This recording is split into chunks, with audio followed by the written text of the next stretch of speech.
The town of Plainville. Established in 1721 at the geographical center of Connecticut. Good evening, ladies and gentlemen. Welcome to our town council. Tonight is Monday, March 2nd, 2020, 7 p.m. We'll begin with the pledge. I'll ask Councilman Underwood to lead us, please. I pledge allegiance to the flag of the United States of America and to the republic for which it stands, one nation, under God, indivisible, with liberty and justice for all.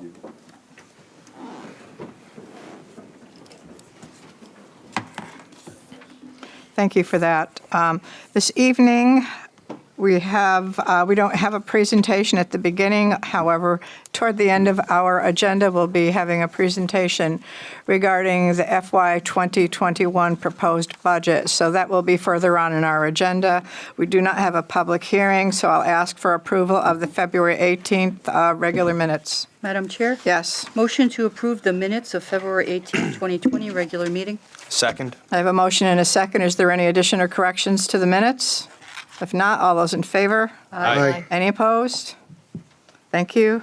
Announcements and reports. Do we have any announcements tonight or reports to make?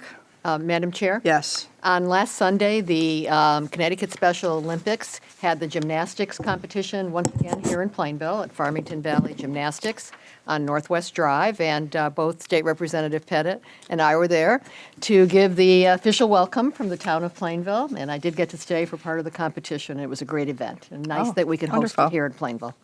Great. Madam Chair, Yes. on February 20th, I did a police ride-along with Patrolman Joseph Accarpio, and also spent some time with Officer Dominic Savo. I just wanted to say it was a fascinating experience to spend 4 hours out with the police department. I can tell you this, every time we responded to something happening, the first question to me was, did you see that? And the answer was always no. No, it was amazing to see the way they see the world. We did some traffic stops, tried to serve a warrant, responded to a medical call, suspicious vehicle. And the most interesting thing, I think, was watching the way these two young men I was with were interacting with the public. Very high level of respect. Safety was always at the forefront, trying to make the situation safer for the person that they were interacting with, and obviously for themselves and their counterparts. So that was truly a great experience, and I would highly recommend anybody try and get that scheduled if you can. Also on February 29th, Tammy and I were invited to attend the Plainville Fire Company Ladies' Night, which is a great evening where the members of the fire department, the firefighters, get together and celebrate all the support they get from those people in their lives that are at home that put up with the missed dinners and the missed holidays and the never-ending level of support they get from them. And it was just great to be there and see that kind of appreciation. That's all I have. Sounds nice. Anybody else have anything to report? Well, I have a couple of kind of important things, but they occurred last week. We had two retirement recognition dinners last week that I attended. On Wednesday, I attended Corporal Pat Buden's retirement dinner from the police department. Councilwoman Tompkins was there along with a number of folks from the town, and he had a lovely event, large turnout, very emotional for him, and he had a great send-off. So he's on his way and keeping himself quite busy, so he tells me. On Friday as well, our former fire marshal, Larry Sutherland, had a gathering. Again, a number of folks from the town were there. A number of his colleagues throughout the fire service in Connecticut were there. Larry also was appreciative of those who came. And, you know, as always, after 20 some odd years, there's a bit of emotion that rises up. And Larry handled it quite well, I thought. So we said not goodbye, but until we see you again, to two longtime public servants. And we certainly wish them well in their retirement. So if we don't have any other reports, we're going to move along. Appointments and resignations. Do we have any? We do have one resignation tonight. Madam Chair, Yes. motion to accept with regret the resignation of David Coughlin from the Housing Authority. Second. I have a motion and a second. Is there any discussion on the motion? All those in favor? Aye. Any opposed? Thank you. Do we have any other appointments or reappointments tonight that were not on the agenda? Madam Chair, Yes. 3 reappointments to the Veterans Council for a term of 3/1/20 to 3/1/22. The incumbents are David Dudak, Daniel Coulis, and William Brainy. Second. I have a motion and a second. Is there any corrections or additions or comments to that motion? All those in favor? Aye. Any opposed? Thank you for that. Are there any others? Nope. All set? Okay. All right. Moving on, we will now hear from the town manager, Mr. Lee. Oh, thank you very Your much. I turn. have several items for this evening's meeting. The first of which is the coronavirus update. Both Representative Dr. Bill Pettit and Regional Health Director Shane Lockwood are here this evening to give an update on the coronavirus and the steps being recommended to prevent or minimize an outbreak across Connecticut. And with your permission, I'd like to ask Dr. Pettit to step forward first to perhaps give an update on what's happening at the state level, followed by Shane Lockwood.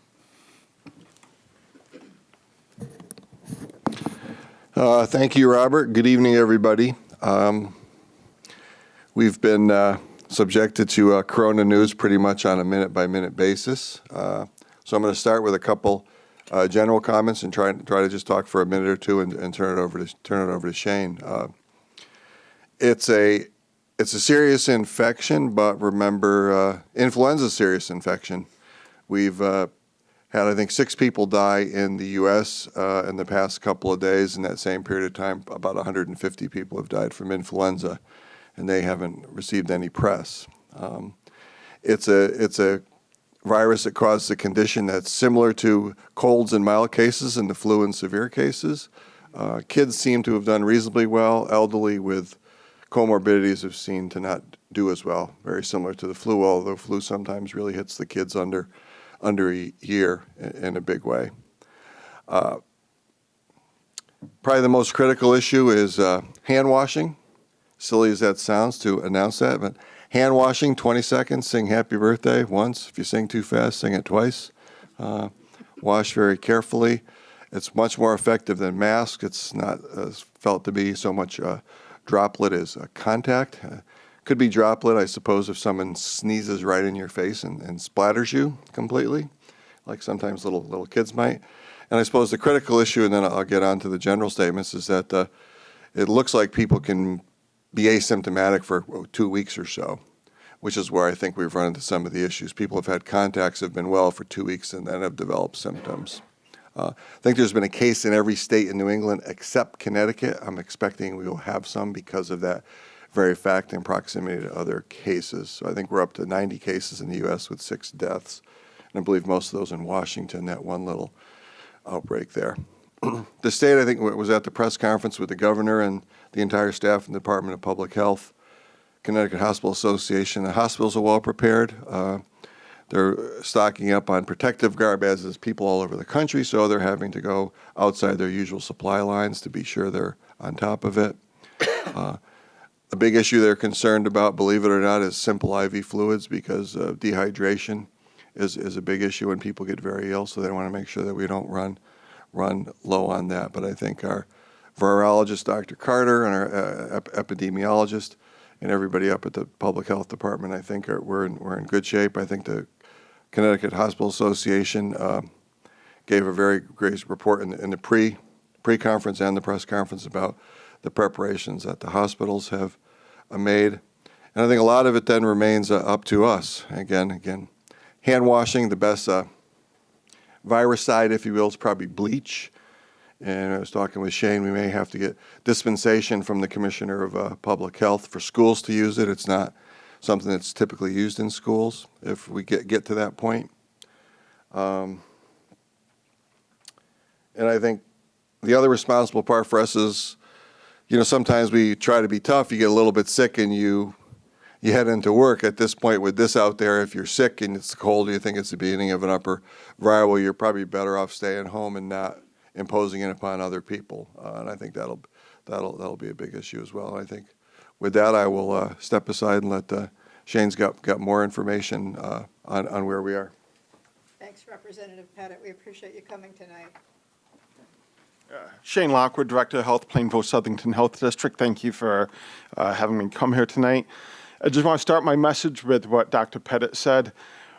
Most of the lessons we're going to be talking about, we learned in kindergarten. Wash your hands, cover your cough, stay away from others if you're sick. Those simple things are going to go a long way, like Dr. Pettit said. It's not hard. We're still going to have people get sick, but we're going to reduce it by having those simple messages. I'll repeat it again at the end also.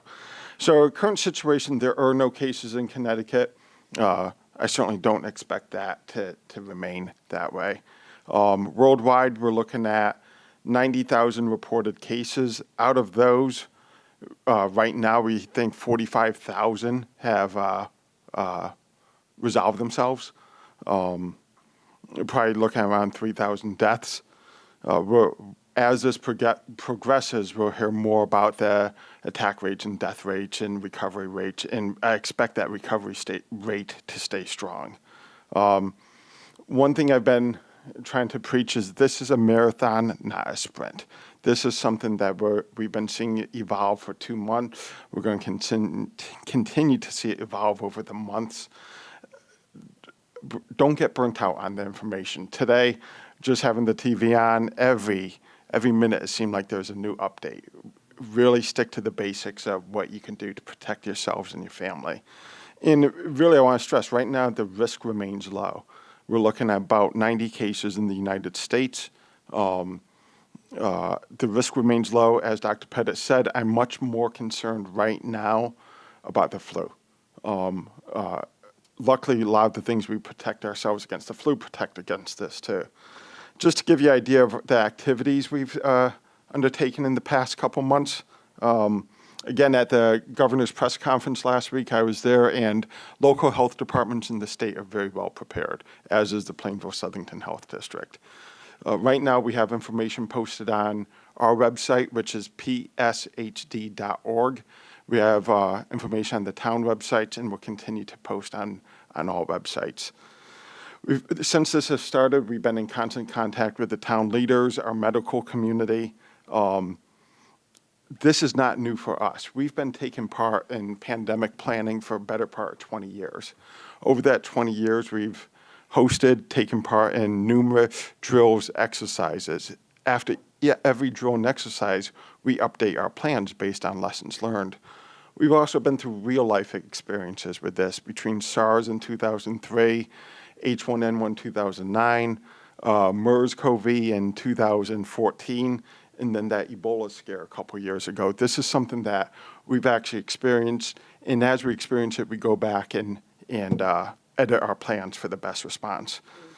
Throughout this, we're in contact with our local, state, federal partner. Every week, I'm on a conference call with the CDC every Monday. I'm on a different conference call every week with Department of Public Health. The amount of information being forwarded to me is tremendous. Every morning I get an email from the CDC with updates, and as things happen throughout the day, they send more information. So we're not lacking for information. We've also been very lucky. As my role, I'm the immediate past president of the Directors of Health Association for the state. So I've been meeting with DPH when it comes to funding. I was at the press conference last week that Dr. Pettit talked about, and tomorrow morning we're actually going to be meeting the Surgeon General before one of his presentations here in the state.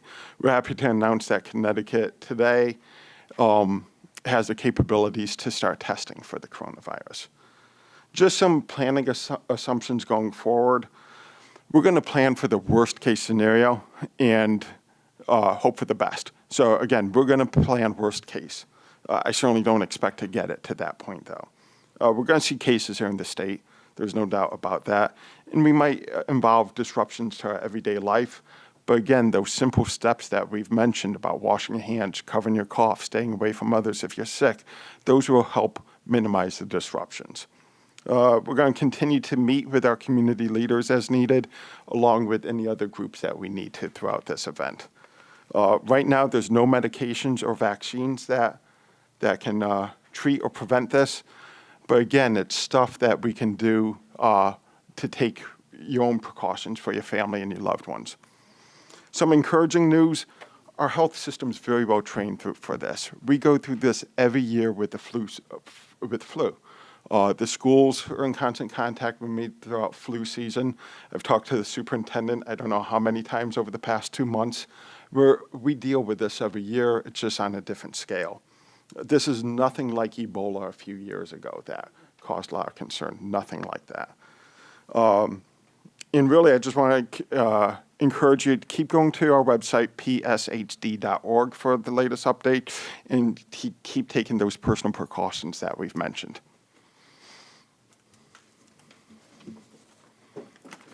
I would just add, the internet's a wonderful thing and a purveyor of incredible amounts of misinformation. Yep. So go to the Plainville-Southington Health District website or ct.gov, and you can go right to DPH. Pretty much all that information is filtered in from the CDC, the Centers for Disease Control, and WHO.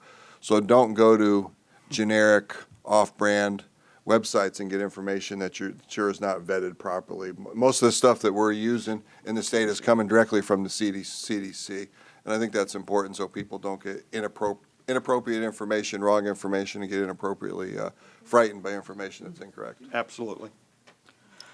Does anybody on the council have any questions or comments for either Dr. Pettit or for Shane regarding the information we got tonight? No? Thank you. Okay. I appreciate you both coming here. Certainly, this is a topic that's, as Shane said, every moment of the day we're being bombarded with information, and we truly appreciate hearing from our local experts as to what's happening in Connecticut and our community. So thank you again for putting this together. It's certainly helpful.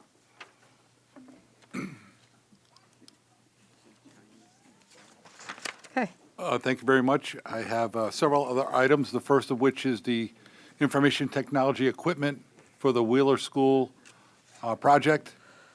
They had a request for proposals. The Capital Projects Building Committee, with the assistance of the IT Director, Kevin Ross, recently advertised for bid for computer equipment, namely network gear and uninterrupted power supply. 8 bids were received on January 31st, 2020. On February 24th, the Capital Projects Building Committee reviewed the bids and unanimously recommended the purchase of the equipment from CDWG of Vernon Hills, Illinois, in the amount of $37,410. While CDWG was not the low bidder, concerns were expressed regarding the proposals of the 2 lower bidders. After discussions with Kevin Ross, the recommendation to award the bid was passed. The Wheeler School building project has a line item for technology totaling $353,544.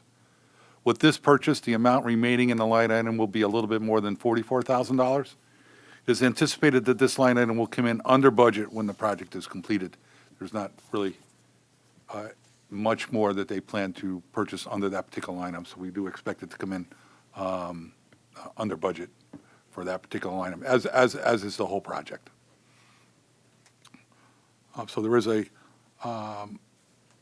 line item under new business, or an item under new business for to award this contract as recommended by the building committee.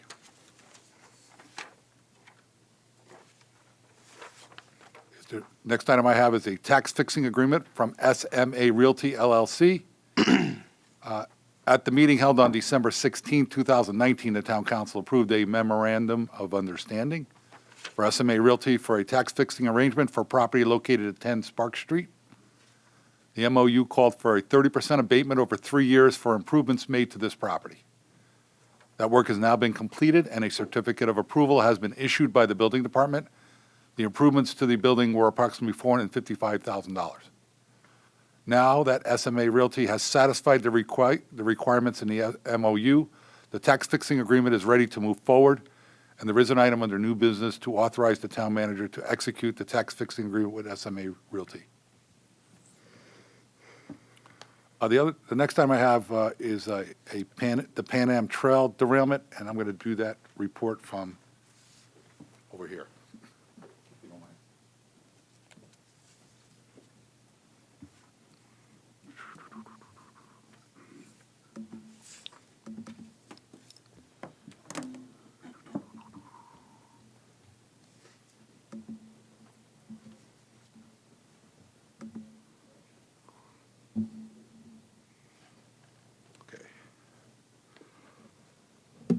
Last evening, Sunday, at approximately 10:15 p.m., there was a train derailment in the vicinity of Russell Avenue, and this is a picture of where the train derailment occurred. The train had just left the propane distribution facility located just over the town border with Southington.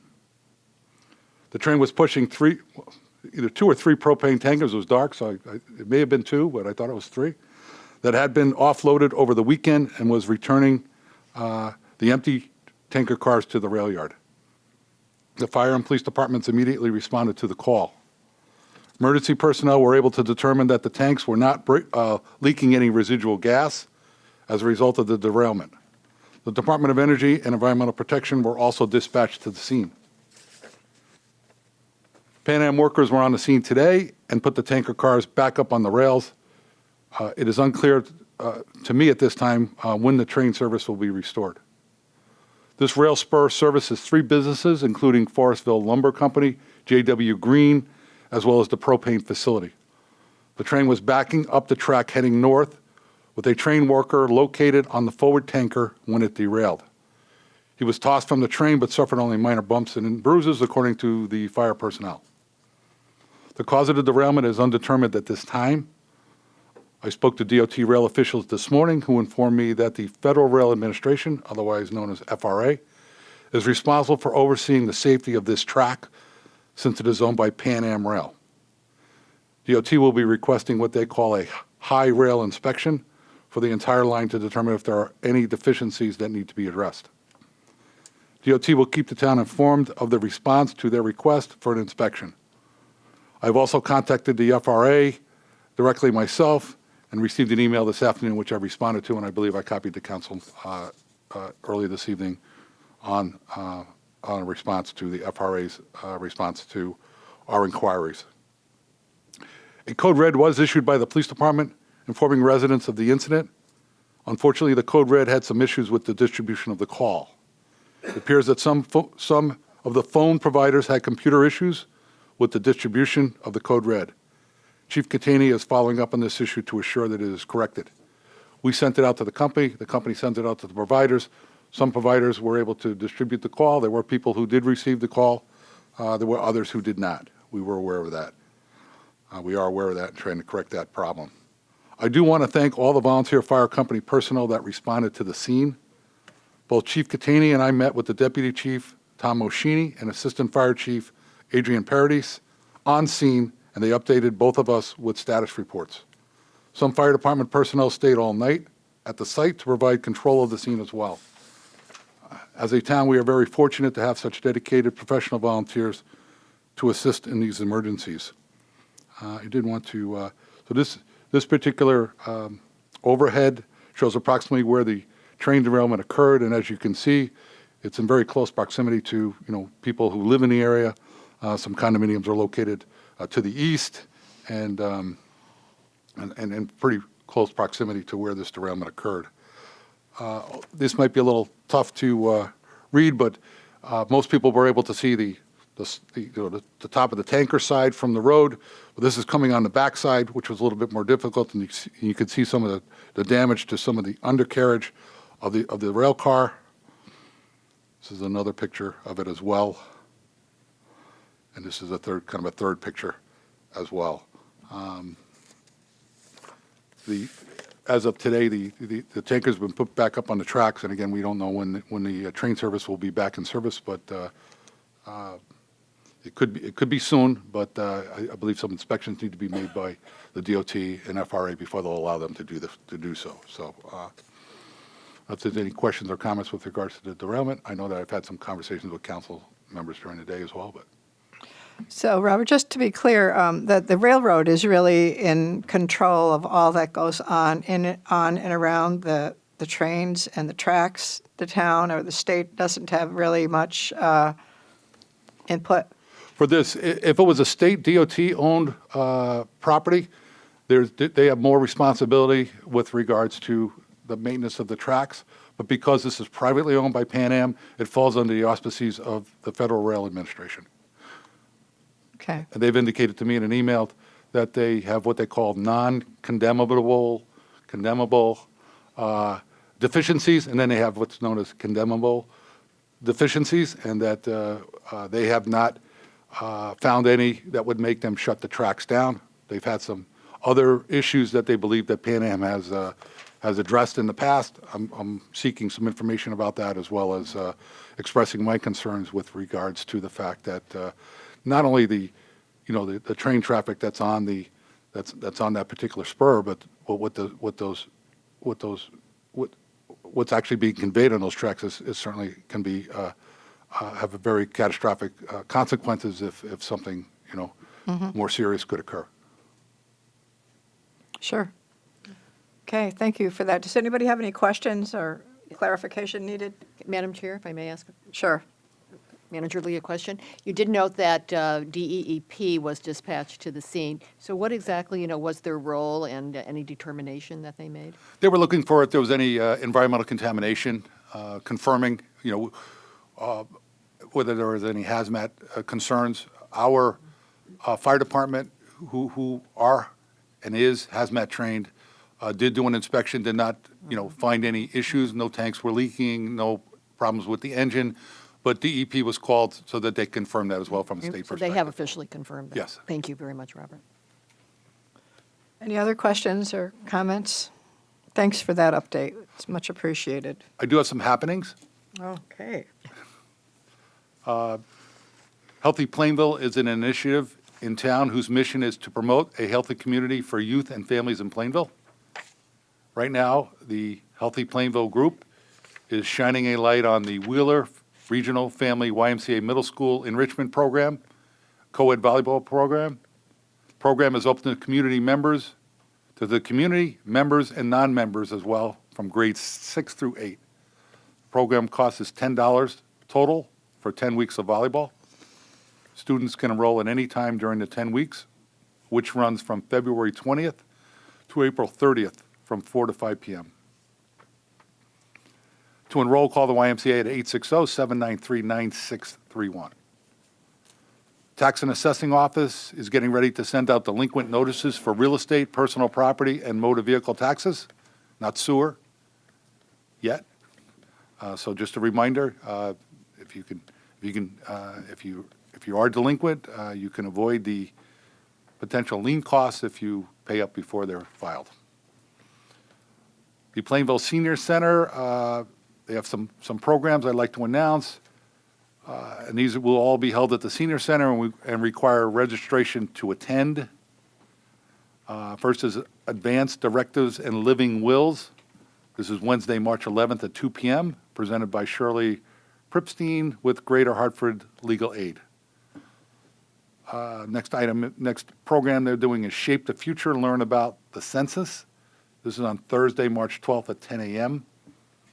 A Census Bureau representative will be at the Senior Center to talk about the importance of the 2020 census, the 4 ways you can choose to reply, the questions that are and are not asked, and how to identify scams. Census data is used to determine congressional redistricting and the allocation of federal funding for housing, schools, senior services, Medicaid, and many other programs. There is also a program on CBD and pain management, which is Thursday, March 19th at 1 p.m. I asked my staff, what is CBD, since I was not aware of it? CBD is hundreds of compounds called cannabinoids found in cannabis plants and plants that produce marijuana. Unlike THC that is found in marijuana, CBD does not produce mind-altering effects. CBD is growing in popularity for pain relief and in treating common conditions. This is an opportunity for people to come learn what CBD can and cannot do and find out about the various forms of CBD. The Plainville Senior Center is at 200 East Street in Plainville, and for information about any of those programs or any others that they may be putting on, you would call 860-747-5728. That's all I have for my report. If you have any questions for me, I'd be glad to try to answer them. Okay, thank you for that. Does anybody have any questions regarding the happenings report tonight? Okay, thank you, Madam Robert. Chair- Madam Chair, I have sorry, do go have one ahead. question. Sorry.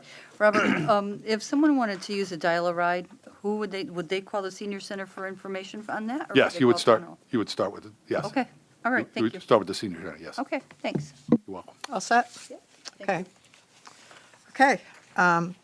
We are now in item number 9, our public comment section. During this portion of our meeting, we welcome the public to come to either podium. Please state your name and address. You will have 3 minutes to speak to the council. I do not have anybody that has signed up this evening, so I'll open it up to the to those that are here tonight. Does anybody wish to speak to the council? John?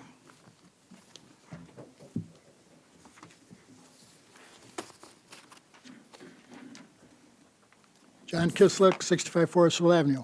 Good evening, Town Council, Robert and Rob. Good evening. Hello? Hello. The last council meeting, we had the town assessor do a presentation, and I was completely confused by when the council was asking questions, is like where this money was going, and kept talking about 2016, whatever. So I was just lost with that. So tonight, so that Superintendent of Schools LePage doesn't think I single out the BOE on FOIs, I have one for the town. It's simple. It's for my own personal information. It said that as of February 18th, the town received payments $194,461.78. All I want to know is where that money is going, where it's being dispersed, or what account it's going into. Very simple. So I have a freedom of information. I'd like to see it in writing, but if the town manager wants to do it, explain it. We'll give it to you in writing as well, but it goes into the general fund. Okay, that's what I thought, but I just, And there's no plans to spend it because it needs to be, anything that's in the general fund needs to be appropriated Right. before it could be spent. but, I mean, I think some of the council members have to agree. It was so confusing when you were asking about different things and bringing up 2016. It's not part of this budget, it's not this, and it's not that. And I'm not too swift on those things, so, thank you. Okay. I'm all set. Thank you. Does anybody else wish to speak?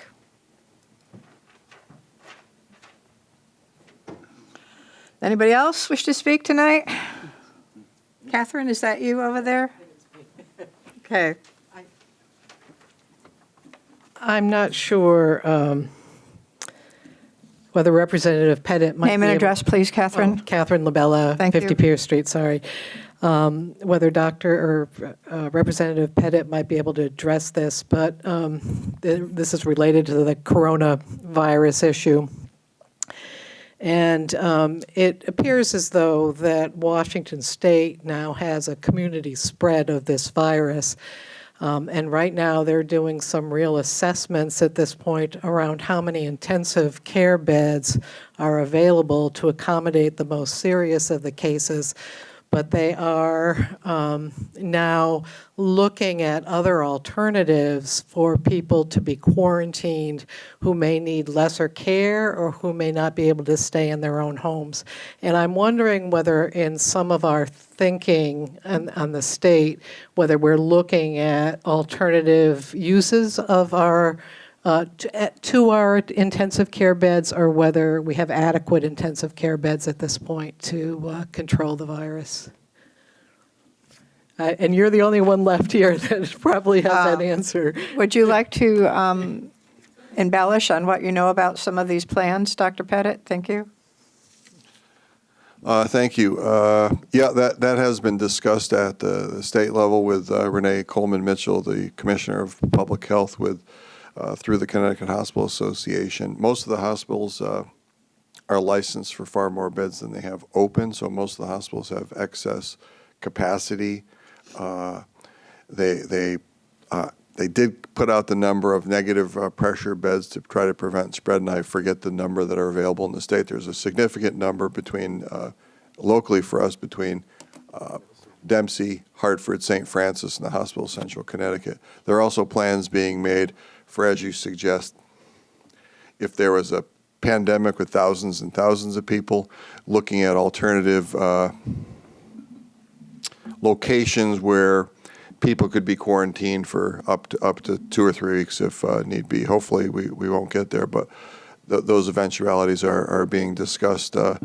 the Emergency Control Center at the Armory right across from the Legislative Office building is now the planning center, and they're planning every day just in case something happens and hoping that it does not. Thank you. All set. Thank you very much. Okay. Does anybody else wish to speak that has not done so? Mr. Edmund?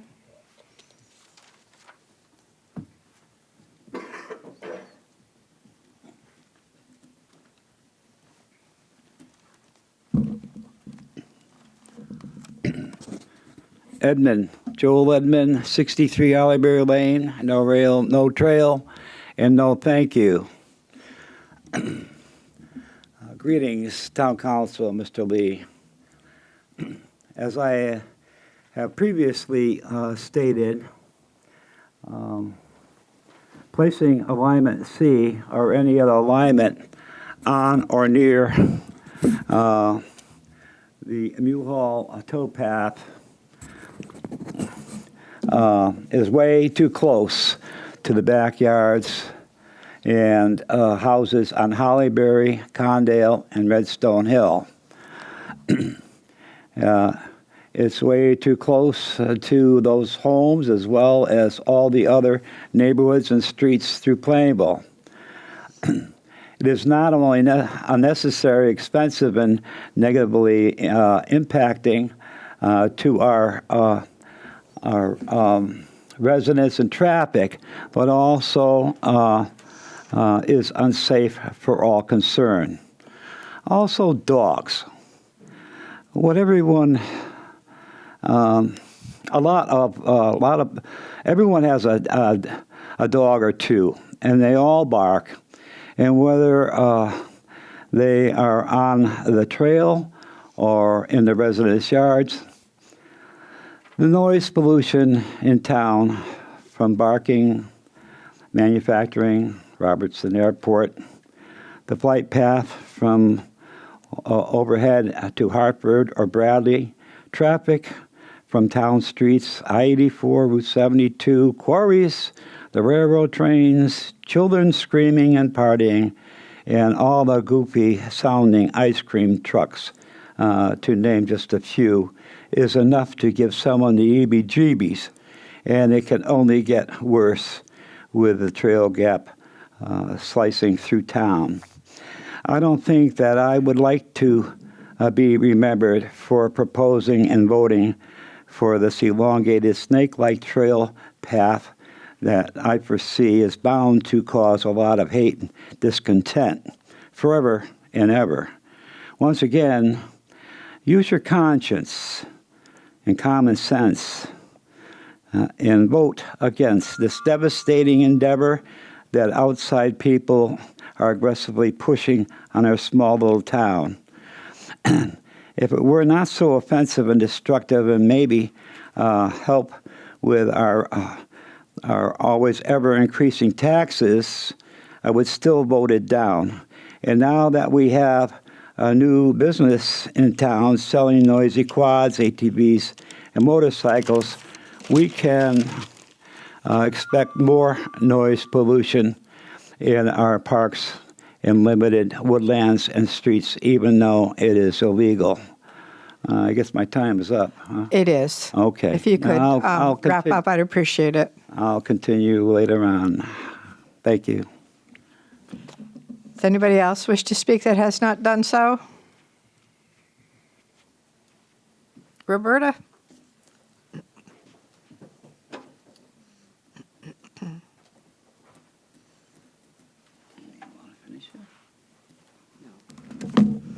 Roberta Loria, 18 Perrin Road.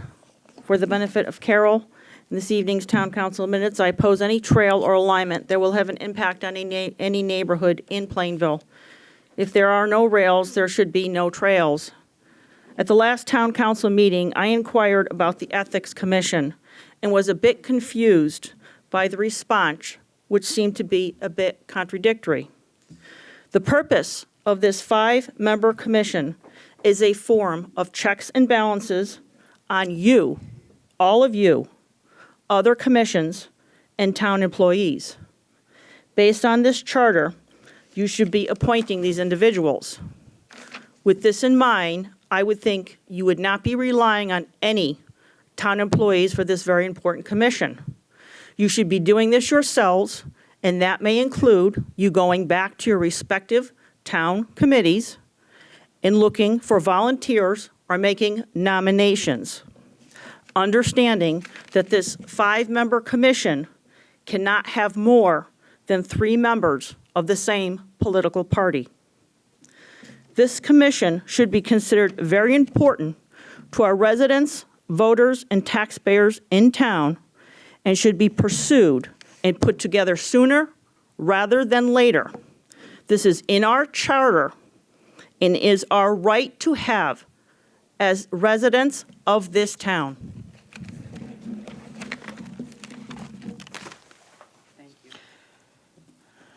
Does anybody else wish to speak that has not done so? Yes, sir.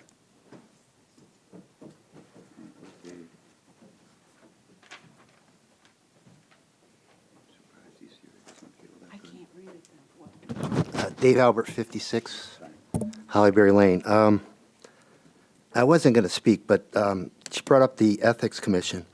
I think one of the problems is, well, we have no one on it, number one, but I think nobody, and if I'm wrong, correct me, I don't think anybody that sits on any commission can be on the Ethics Commission in addition, right? I think it's got to be somebody that is not in any other position with the town. And it kind of seems to make sense because you want somebody that's totally independent.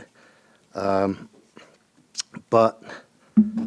I think the problem is we can't get people to do it, number one. But there's a whole list of items that the Ethics Committee is supposed to be doing.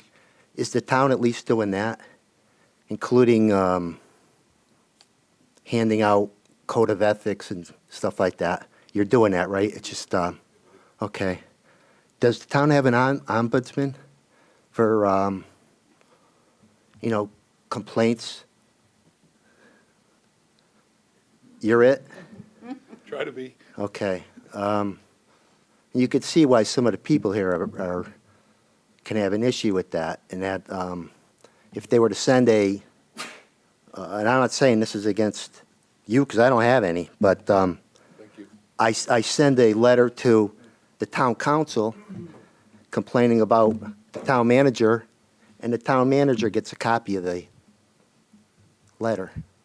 So you either need to revise this in the charter or, potentially to get maybe less than 5 people, or it needs to be addressed because we can't get people to do it. It's a very important part of the town function.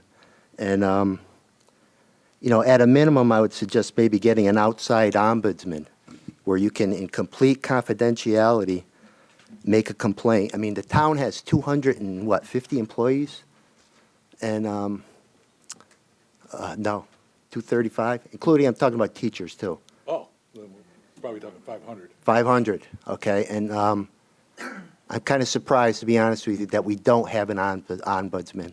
And time's up, but thank you. Well, you still have 30 seconds. That's your warning. Oh, You can still okay. keep going. No, that's it. I don't want you to get cut off. Honestly, I remember when this commission was created, and it's a very long time ago, almost at least 15 years, maybe longer. No, it's probably. It was a long time Probably a ago. dozen years, because I've been here 15 years. It was since I Since you came. came. Okay, well, nonetheless, it's been more than just a handful of years. And I do not recall there ever being a moment or a time where that group has been convened to listen to a case or rule on anything. Do you have any memory of there being any particular episode where that group did get together and make a decision on some sort of a complaint or issue that came before them? I don't recall, but there is an option. There is a provision in the ordinance which allows to ask for advisory questions on issues. So if there's a member of of the town employees, or somebody's on a board or commission that has a concern about whether what they plan to do would be against the ethics ordinance, then they could ask for an advisory opinion from the ethics commission, and they would say, yay or nay, that we think this is a good idea, this is a bad idea. I actually asked an advisory question of the ethics commission early on, and they gave me, an answer, and I certainly followed their advice. So, I took advantage of that myself because it was unclear to me whether something that occurred from my perspective was right or wrong. So, but that was, that's really the only time that I recall that the commission took on, any complaints that were issued. And just to maybe, and I don't think it was, necessarily a misstatement, but we do have an ombudsman. You may not be happy with who it is, but the town does have an ombudsman for citizens and employees. So you may not be happy with who it might be, but they do have an ombudsman. I guess my point is that it has not been an oft-used tool for the citizens of Plainville. As a matter of fact, a number of the members that were on there I don't even know if some of them are still around. I mean, they moved on and things of that nature. If the council chose and thought it was an important commission to reinstate, we would certainly have to, talk about that and look at members that are still here that were on the commission that may want to continue in that role. So, Okay, and I understand that you enter as the role of an ombudsman, but and I come from a background in public accounting where it was just overkill what we had with our, we had to report everything we owned, insurance and everything. But the problem, the big glaring error or problem with this is, and this has nothing against you. Like I said, I have no complaints ethical on you. But if somebody needs to complain about the town manager, how do they do it? They can't. Absolutely, they can. How? Contact the town council person. So they send an email to the town. You can call them up on the phone. You can catch them after a meeting. There's many ways. You can call me up and ask how to contact them. You could ask any of my staff. It doesn't have to be at a meeting, doesn't have to be by email. Okay. There's multiple ways of get a hold of council members outside of. It's a hole in the whole process. you mean because when you write an email to the town council email box, the town manager gets the. Exactly. Oh, yeah. well. And again, okay. I would suggest that an outside ombudsman with absolutely no attachments to anything in the town, who could handle situations.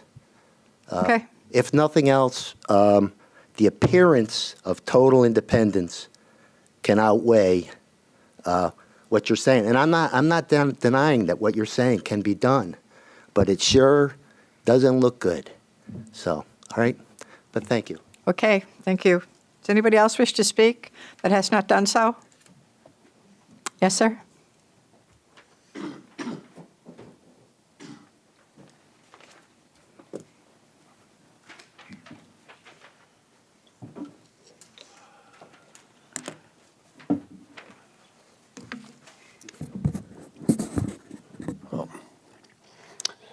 David Spencer, 127 Milford Street Extension. I have a little personal request. I'm pushing 70 years old, and my hearing isn't quite what it used to be, and there may be other people that come here that are in the same boat I am in, and I would appreciate it. I mean, you give us these nice microphones. You all have nice microphones. Personally, quite often I miss quite a bit of these meetings sitting here because people don't talk into the microphone. Madam Chairwoman, you do an excellent job. I never have a problem hearing you. I have a hearing problem. That's why that happened. Okay, then you understand me. I have no idea how loud I'm talking half the time. So personally, I would appreciate it, if whoever speaks either up here or, at your seats, talking to the microphone, it would benefit me and maybe other people too.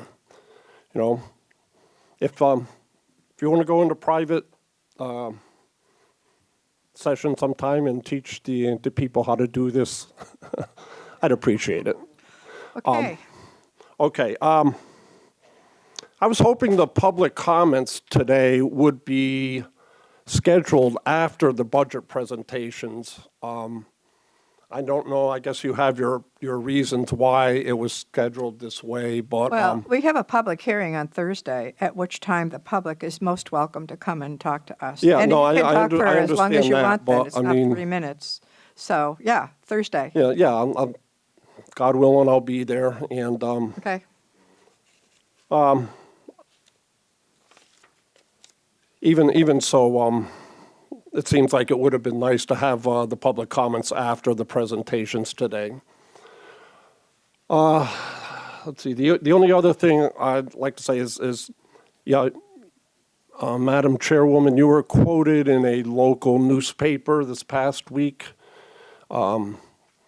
concerning the town list and how the property values of the vehicles in this town have gone up.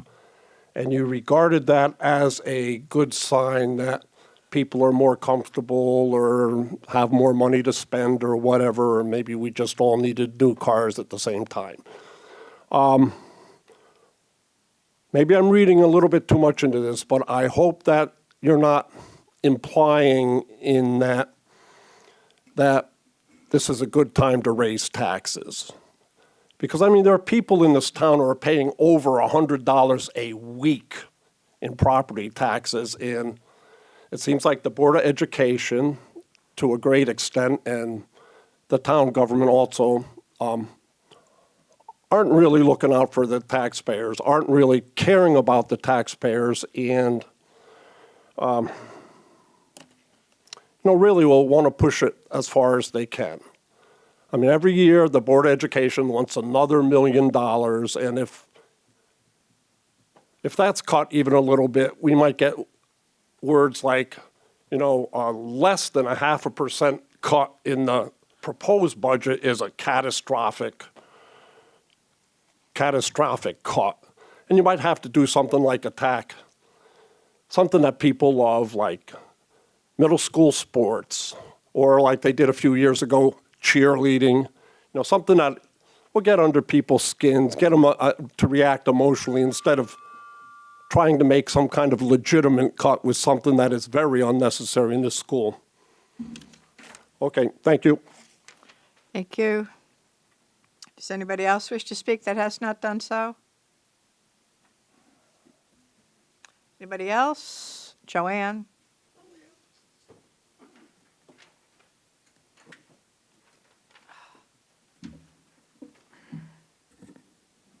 Joanne Edmond, 166 West Main Street.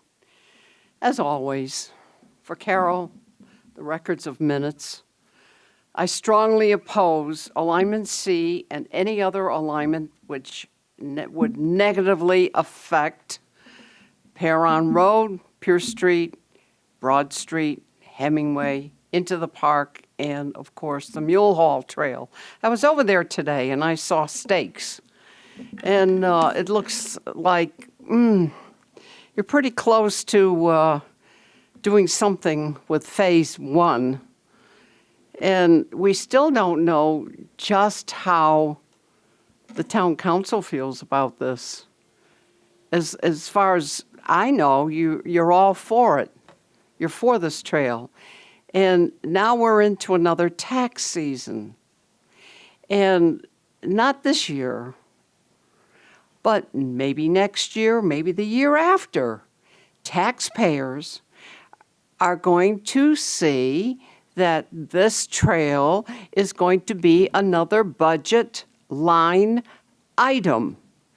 And you're going to have to pay for whatever repairs, maintenance, and police patrol that this trail will cause. So, along with the raising of taxes every year, because it doesn't seem like we can go to the piggy bank and take out any money to help the poor old taxpayer. It just goes on and on and on, and every year it goes up and up and up. And last year it was $62 million plus dollars. What is it going to be this year? 63. We'll soon find out, right? Yes, you will. What you're proposing. Yes, you will. And I'm sure we're not going to like it. Does anybody else wish to speak that has not done so? Anybody else? Oh, yes, sir, Mr. Frangos.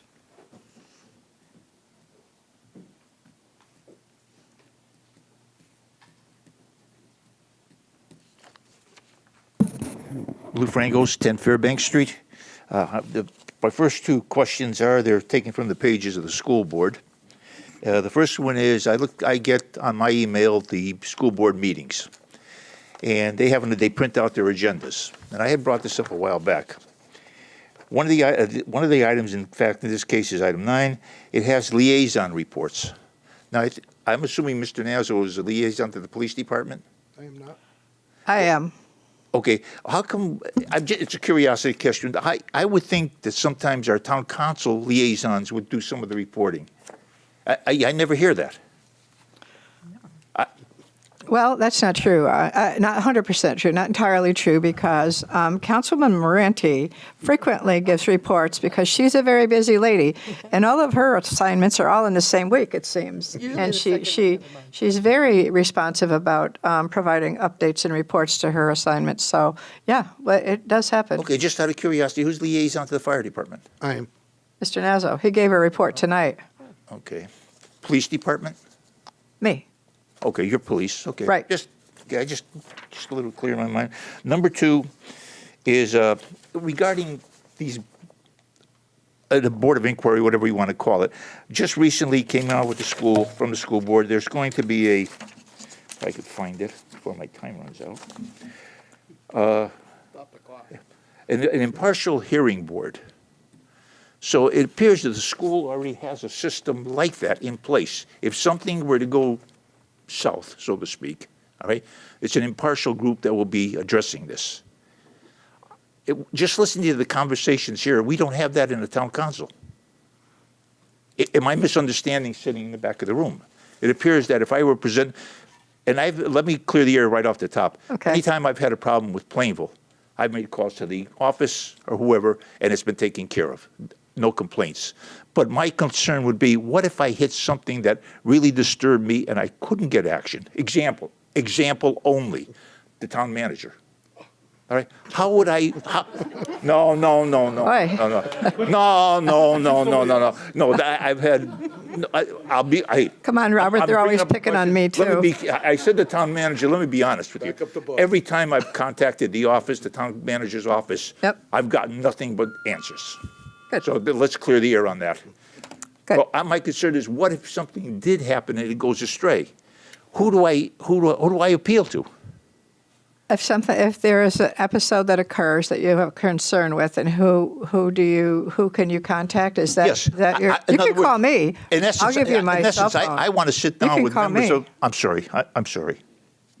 Okay. Okay. No, my point being is, I would want, if I was impacted by something that really disturbed me, I would contact, right off the top, I would contact yourself and say, I want a meeting with the board to address this issue. Okay. And in the case, if it didn't involve the town manager, I don't want the town manager there. This is between us. Then it'll move on to the town manager for his response. But I don't seem to hear that. I can be honest with you that there's a number of people that have called me and contacted me over the many years I've been doing this and asked for help. And I can either answer their question, I can direct them to the proper department person. If it's more appropriate for them to speak to Mr. Lee, I give them his direct line. So, yeah, we all do that. I know that all of the counselors up here have folks that not only call them, but stop them at the local grocery store, see them wherever they are in the community. So we do respond. I don't make a report of it because I don't know that people particularly want to have their name publicly spoken about, but we all do it. And if somebody does need to get a hold of any one of us, our information is readily available. Thank you for that. And the final, and I'm out of time, but just another Okay. quick one. I had mentioned before about our fire department and what a wonderful job they had done with Phoenix Soil. And everybody thinks it's just a regular, you think of the small Plainville volunteers are just fighting fires in somebody's backyard. Now we see another issue where the train, there's a derailment. Right. And I have nothing but absolute respect and admiration for our volunteer fire department. And thank you for the Thank extra you for time. saying that. We'll make sure they hear that. Okay. Anybody else wish to speak to us that has not done so tonight? Anybody else? It's your last chance. Okay. I will close the public comment meeting and we will move on to the rest of our agenda.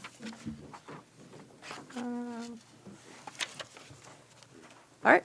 Item number 10, we have no new old business. So item number 11, we have a few new business items to vote on. So may I have a motion for item number 1? Madam Chair? Yes. Motion to award RFP 2020-05 IT equipment for Wheeler School to CDW Government LLC, Vernon Hills, Illinois, in the amount of $37,410 as recommended by the Capital Projects Building Committee. Second.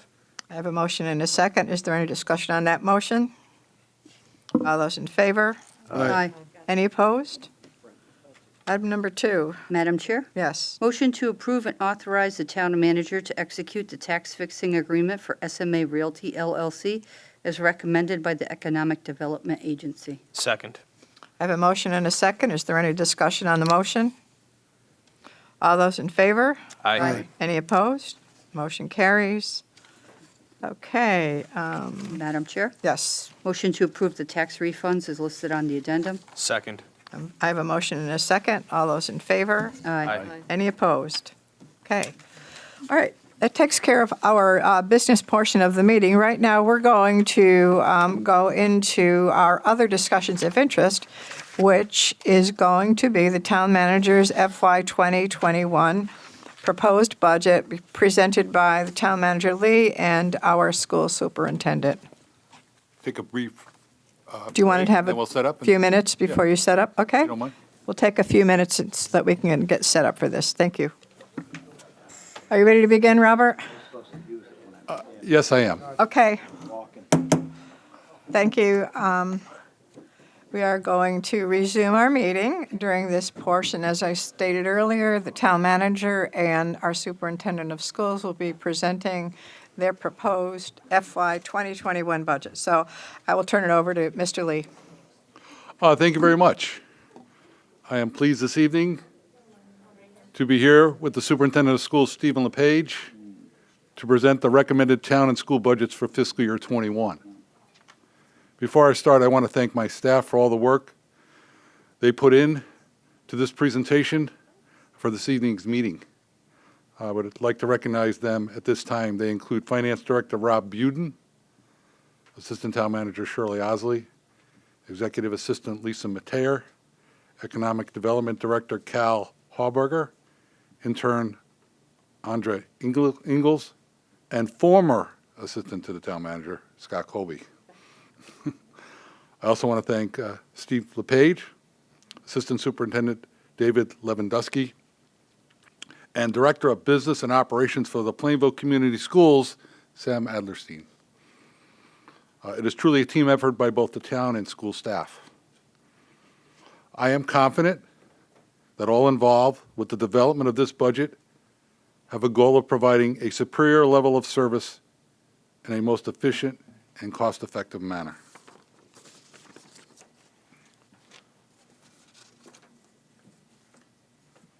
This is a copy of the full budget, which has been provided to the town council members, and we expect that we'll have this up on the website tomorrow morning. It has pretty much all the information that, well, one I would hope would want with regards to the services that we provide. There's a lot of statistics in here about the accomplishments over the last year, and really gives a lot of detail with respect to what's being proposed going forward to next year. With that, I will start by saying that the total proposed budget being presented this evening is $63,114,393. It's an increase of a little bit over $1.3 million, or 2.16%. I usually save this slide to the last one, but I'm going to move it to the front. And that is, as recommended, this proposed budget would increase the tax rate by 0.68 mils, or 1.97%. I would point out that in the last 3 years, the Plainville taxpayers have approved budget recommendations that have resulted in the following tax rate increases. In the current fiscal year, taxes were increased by 2.3%. Fiscal year 19 was 3.55%, and that had to do with the year that we had the additional tax because of the mid-year cuts by the state government. And in fiscal year 18, the increase was 0.69 mils, or 2.16%. So the proposed budget as it stands right now is less than the percentage tax increases that were approved in the last 3 years. The proposed budget is split up into 4 major categories, that being the Board of Education, town government, capital projects, and debt service. As recommended this evening, the Board of Education budget is proposed to increase by $998,000, or 2.61%, and Steve LePage will be giving some detail about that in a short fashion. Town government budget is proposed to increase by a little bit over 3.55%. Capital projects, at least the contribution from the general fund, and there's several different sources of funding for capital projects, proposing no change. We had $800,000 budget in the current fiscal year, proposing no change. And debt service is expected to decrease by over $300,000. So the overall budget increase total is $1.33 million, or 2.16% increase. This pie chart gives you an idea of those 4 categories and how they stand in relation to each other in terms of total dollars. The Board of Education budget makes up a little bit over 62%, town government almost 30%, and debt service at 7%, and capital projects contribution 1.27%. As far as expenditure increases, the last 9 years are in blue, the 10th year proposed is in yellow, and this tells you what the expenditure increases have been over that 10-year period. And I would point out that at least what's in red at the bottom, and that is that the average increase on the expenditure budget for the last 10 years, including what's being proposed this evening, is an average increase of 1.82%. A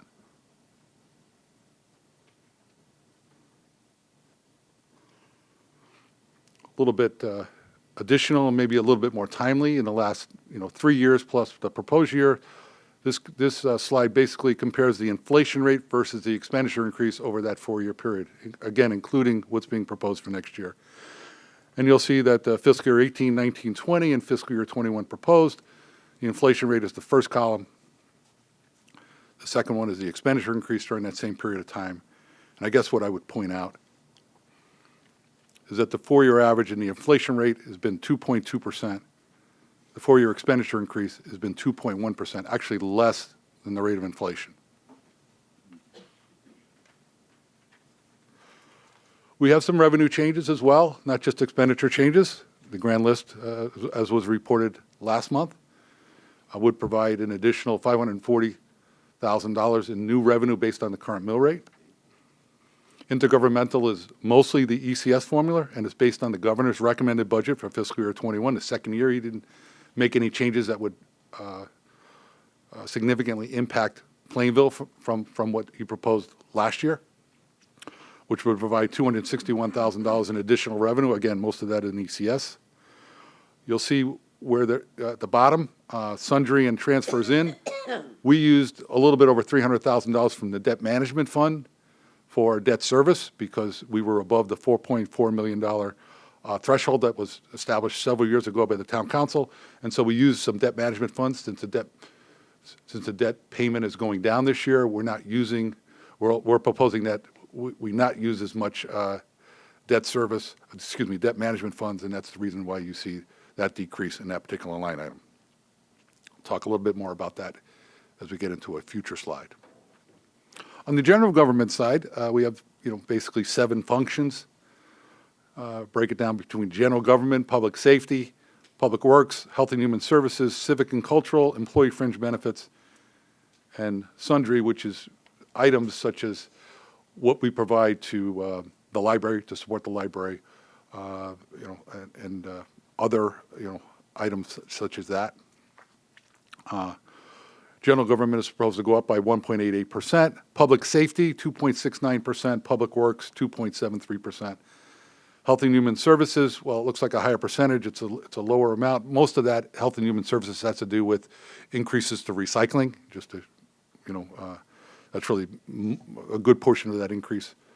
Slight decrease in civic and cultural. Employee fringe benefits are proposed to go up by 6.23%. However, we are hearing noises from Hartford that the amount that we've budgeted for health insurance to participate in the state partnership plan may be coming in less than what we've had at least budgeted at this point in time. And as we get more confirmation with regards to that, which we hope to have within the next week or two, we'll report that to the town council and be in a position to hopefully reduce some of those line items somewhat from where they stand right now. And that was based on information that we put together, as we were hearing, several weeks ago, but we're starting to hear that it may end up coming in less than what we have in this proposed budget, both on the town and the Board of Education side. The expenditure changes on a pie chart just gives an idea of how those changes in those particular functions relate to each other in terms of making up the increase. And this is on the general government side.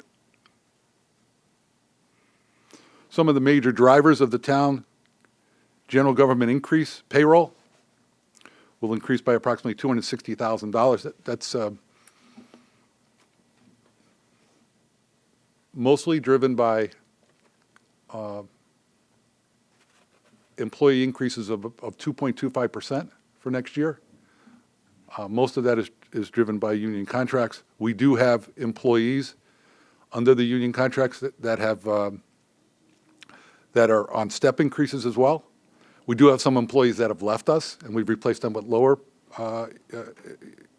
entry-level positions.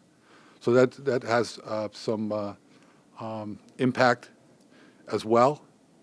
And the only new positions that we're proposing at this point in time is approximately $41,000 for some part-time, daytime firefighters that we've talked about at previous council meetings. So that is included in this recommendation under payroll. Again, our health insurance premiums on the medical side, that's not all employee benefits isn't just medical, but the medical portions of it from the town side is scheduled to increase by $142,000. We're hoping that will be less when we get updates from the state. Retirement payments, a little bit over $100,000, or at least retirement contributions. It's based on several factors that we've talked about in the past. One is that people are living longer, so that's being taken into account by our consultants, and as a result, we're also lowering the expectations of what we anticipate we're going to get on a return each year, which is also something that's being recommended by our consultants as well, which is skewing that increase a little bit more than it has if those two items were held at the current levels. The FICA contributions of recycling, you can see $60,000 more.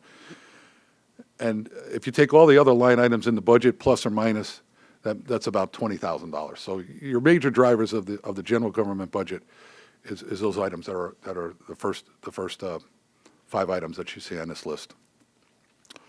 So I'm now going to turn the microphone and the clicker over to Superintendent of Schools Steve LePage, who I think indicated to me he just has a couple of slides that he wants to share with the Town Council this evening.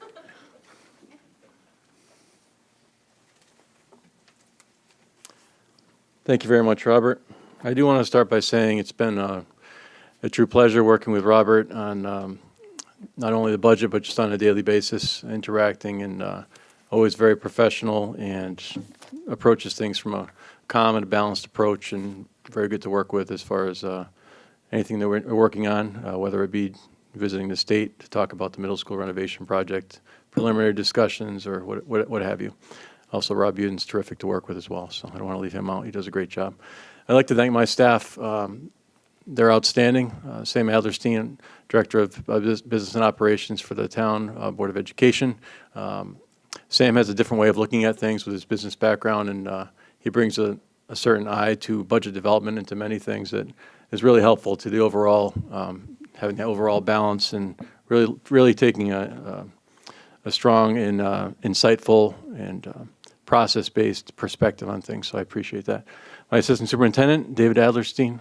David Adlerstein, congratulations, you're not brothers. I won't say anything about the hairstyle. David Lewandowski, who I was fortunate to hire this over the past summer.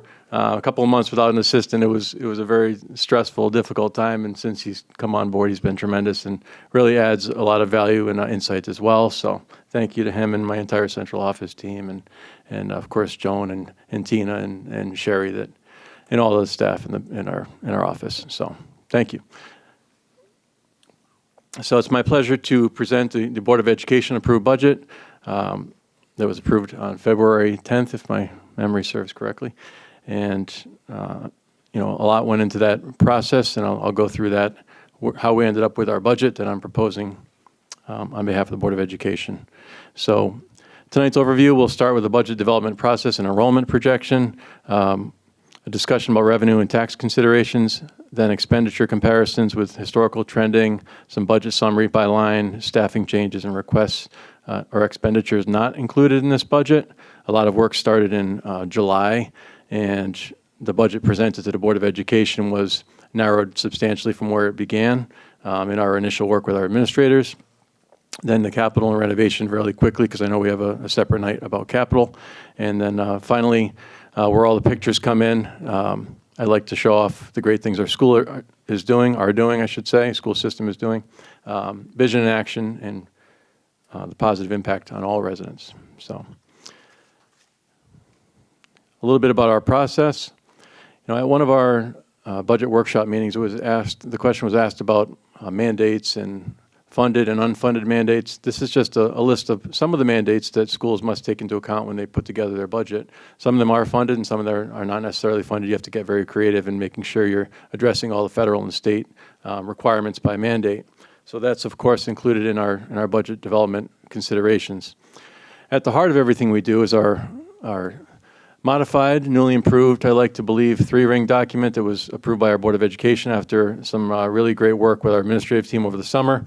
It may look similar in a lot of ways, but it's streamlined. It's really focused on inspiring, preparing, and engaging our students in preparation for a meaningful and productive life. It's centered around, of course, the 3 rings around students teaching and learning, and the goals related to those key areas, obviously, of a school district. And then the action plans in those boxes at the bottom, which I won't go into, but everything in our budget and everything in our work that we do every day aligns directly to this vision document that was initially approved by about 50 members of our community, including Town Council, Board of Education, and a cross-section of our community. So our budget objective in developing the budget was to align resource allocation, as mentioned, to the district vision and strategic plan, that last document, to build and sustain programs, to inspire, prepare, and engage in support of students' teaching and learning, and to effectively and efficiently meet the needs of all Plainville students while being mindful of limited funding and taxpayer impact. It's something that I don't take lightly. I don't just put unnecessary things in the budget. I really think carefully with my team about what is needed. We've had difficult conversations about being efficient And I believe this budget represents the very best of a great process that really looked at efficiency and what's best for kids.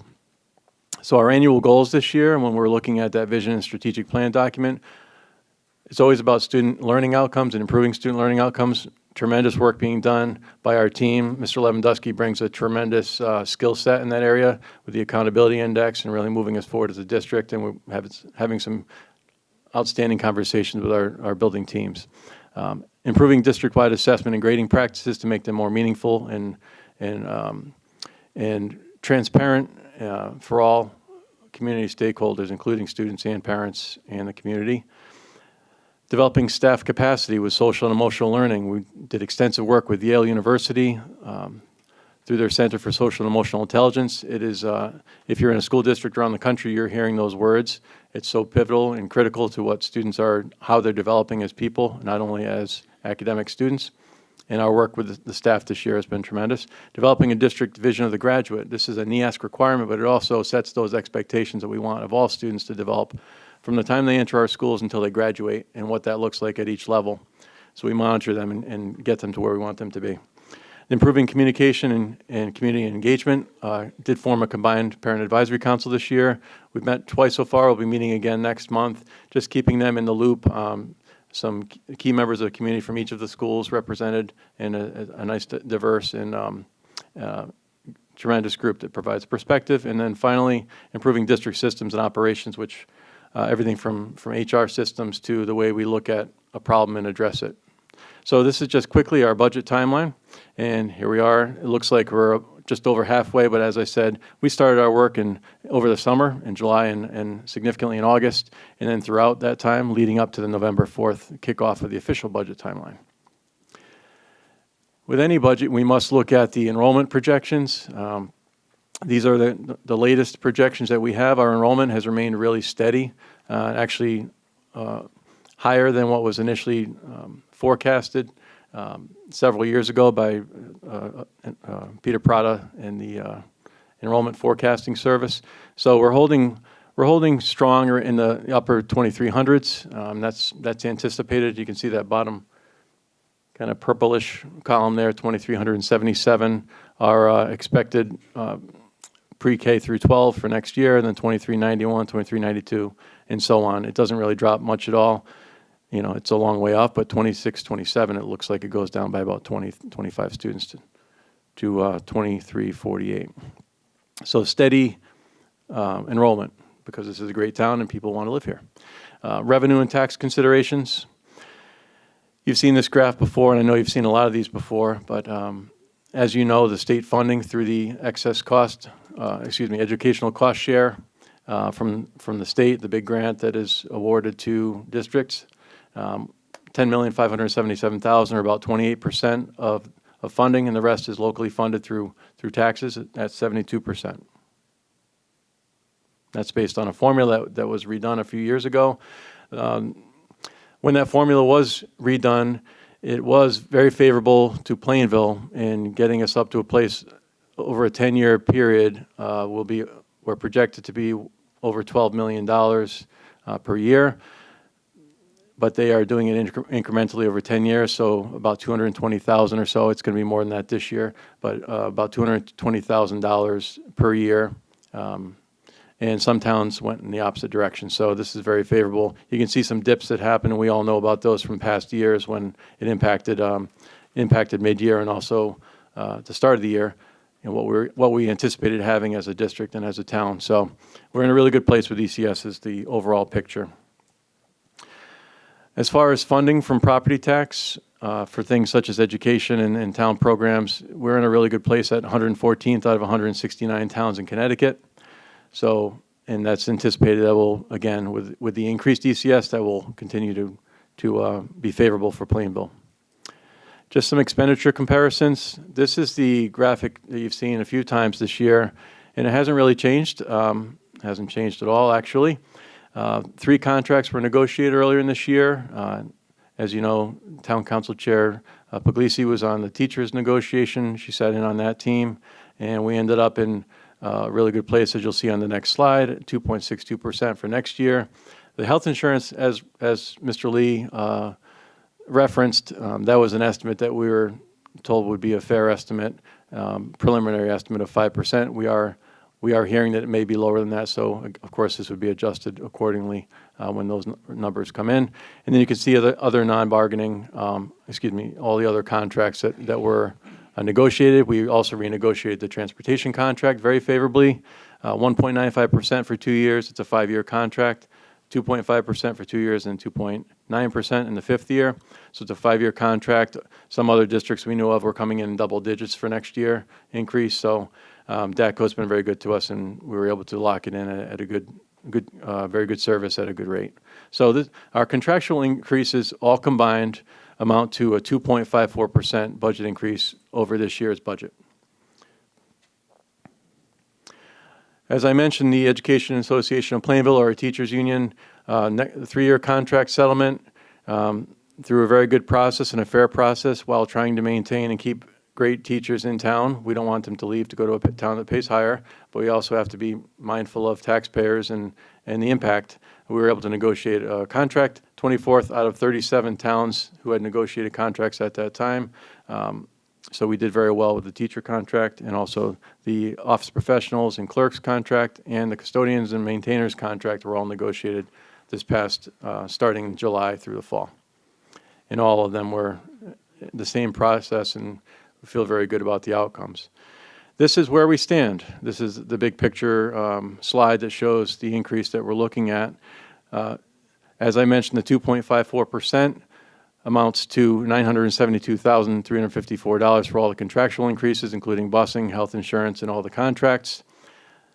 Above that, above the contracts, we are looking for 0.07% increase, or $26,218, to meet all of our contractual and student needs, contractual obligations and student needs combined at a total of $39,227,677. This slide, other than me liking it because Dave looks confused, but we're really talking to a group of second graders and telling them what we do. So he was fairly new, so he was trying to explain what he does, but he's doing a great job. So that was a lot of fun. We're in classes a lot. But the numbers above the pictures show you how it breaks out from last year to this year and where the increases are. The increases are primarily in salaries and benefits, along with the transportation, due to the bus contract and some additional busing costs related to the Wheeler renovation that will continue next year as we have to increase our student population at Wheeler by about 50 students. So we have planned for that. But I won't get off topic. So our total, you can see in the bar graph below, it's really salaries and benefits that drive the budget. As far as per pupil cost, there was an adjustment to this that was made due to the significant spike in the health insurance costs for the district, a couple of years ago, and we ended up switching over to the state partnership plan.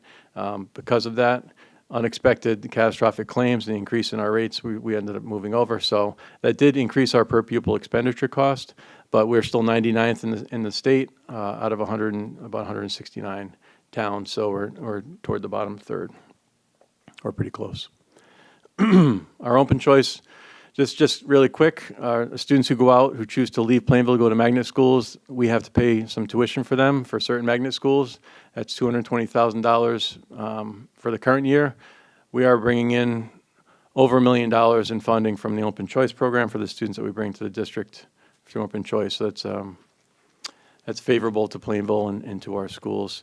As far as our budget history, I won't go into much detail on this. There's a lot of numbers on this slide, and you have all the paper to look at. But the big picture is similar to what Mr. Lee mentioned as far as the increases. This is since 2011-12 school year. The average increase, excluding the health insurance impact, and also the ECS cuts that you're aware of.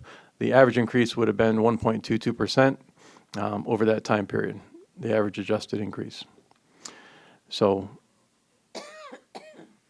that is, as you know, lower than the inflation and many other rates. Staffing changes that are proposed. Well, first, I'd like to just highlight our efficiency and positive impacts from our shared services. That's been working really well.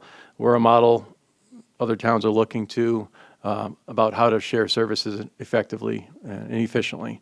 So that's a tribute to Mr. Lee and to my predecessors, and we continue to build upon that. So some of the shared service, obviously the SRO has been unbelievable, tremendous. I'll leave it at that.